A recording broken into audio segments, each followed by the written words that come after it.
Now back to our regularly scheduled programming. Yeah. It's when it comes to getting where you're going, because in our culture, we keep having this idea drummed into us from very, very early on that life is a journey. It's a road that you take, and you start at one place and you end up at another. And hopefully the place that you end up at is somewhere that's great and grand and fulfills your dreams and that kind of thing. And there are a couple of different issues, I think, with that kind of basic imagery about how our lives work. But for the most part, going along with it, it occurs to me that really in one sense, there are no obstacles on the path of life, because obstacles are the path of life. I'm going to write that one down. Because when you think about it, if things are going easy, that means nothing's changing for you.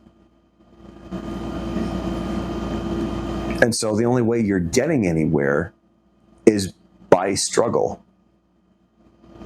Your struggle to deal with and taking on challenges or dealing with them is your way of getting from point A to B to C, etc. As with the butterfly having to struggle out of the cocoon, as it transitions from a caterpillar to a butterfly. Yeah. Or even the example of going to the gym. You are literally destroying and breaking down your muscles so that when they heal, they're stronger than they were before.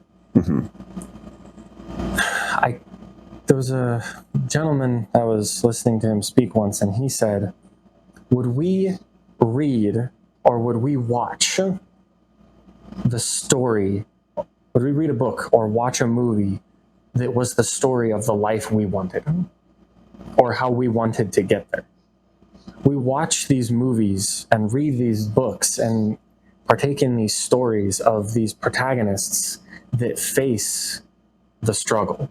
They face adversity. They face conflict. Usually, most of the time, these protagonists are very incapable at the start of their journey. And then through trials, tribulations, and hardships, they are hardened. They acquire new skills. They meet individuals that add to their experience. And they become, through trial and error, loss, sometimes betrayal, tragedy, they become what could be referred to as the best version of themselves. But that is what we love about stories and about storycraft. If there was a story about a person that there wasn't ever any conflict, there wasn't ever any adversity, there wasn't ever any way that they needed to improve themselves, and everything just sort of happened, I don't think most people would find that story very intriguing. Yeah.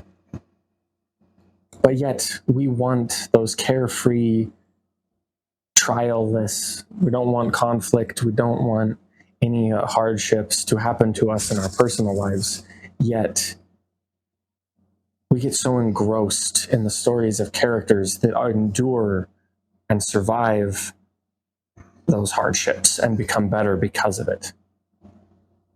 Yeah. And I'll tell you, I'm absolutely convinced that the reason that we seek out stories like that is not just because we want to be entertained. It's because at a fundamental level, the same principle applies in our own lives, and we already know that. Like, anyone who finds such a story satisfying, which people generally do because there's a whole industry built around telling stories that appeal to broad audiences, except for those really pretentious filmmakers. and authors, I guess. They will not be named here, but we all know who they are. I'm looking at you, unnamed person. The reason that we find those stories satisfying is because we've already been through some struggle that makes it at least a tiny bit relatable. Even if we're not being whisked away to a faraway land, even if we're not having to fight or slay dragons, even if we're not having to contend against dark magic or droughts or corporate overlords that are engineering the demise of a large metropolitan population. Not so sure about that last one. Well, let's not get to the good part too soon now. It's relatable because we've already been through something like it, even if just a little bit. The story is not going to be satisfying to watch or to read if it involves things going according to the hero's hopes and plans all the time. Another gadfly moment.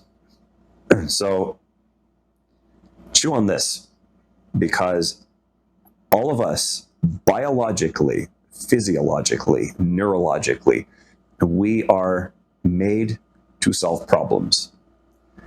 Our nervous systems are problem-solving machines,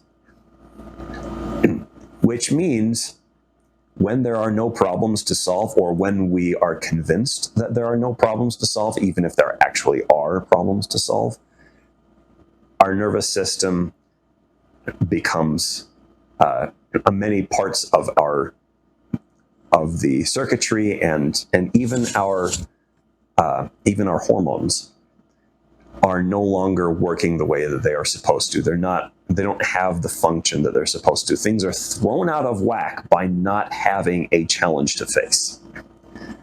Physiologically, which means that you will become depressed, you will perhaps even become despondent, you will go mad and start wrecking things just to have a mess to clean up. It can show up any number of ways in people's lives. But people who feel like they have no problems to solve, again, even if they're ignorant of other actual issues that do need addressing, will start to come apart at the seams until they can re-engage with something. And so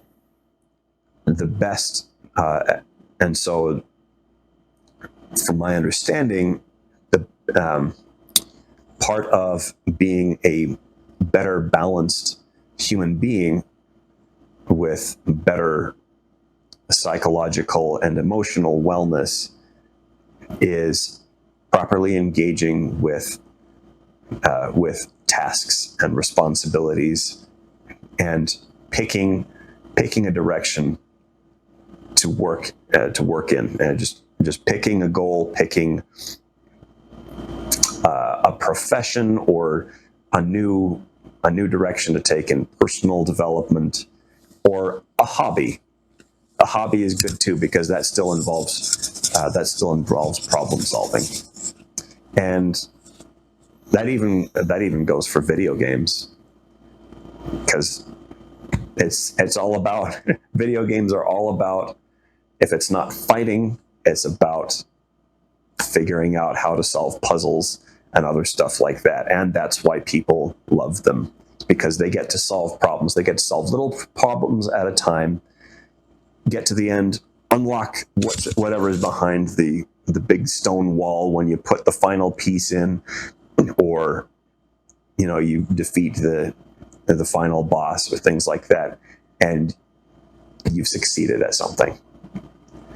You have completed a task, and then it's time to turn and find a new task, a new challenge, and work at that, lest you fall into despair.